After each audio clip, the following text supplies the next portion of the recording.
Silav, rahmet, bereket, dilûvaniya Xweda li ser we tevan be gelî heval û hogirên hêja ji gotinên Seyyidayê Bediüzzaman em gihîştine gotina sed û şêst û yekan.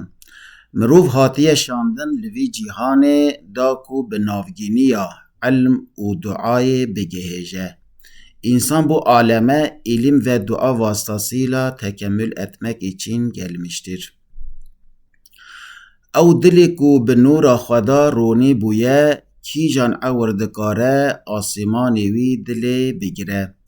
Allah'ın nuru ile nurlanan bir günlün semasını hangi bulutlar kaplayabilir? Hêsanî rahatî di zehmetiyê de, zehmetî jî di hêsaniyê de ye. Rahat zahmette, zahmet rahattadır.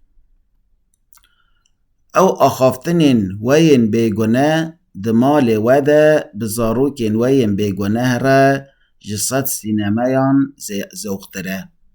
Sizin hanenizdeki masum evlatlarınızla masumane sohbet yüzer sinemadan daha ziyade zevklidir.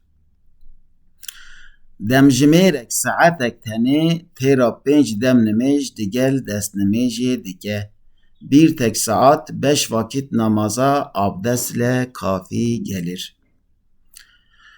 Xweda alîkarê we be, emanetê Xweda bin inşallah.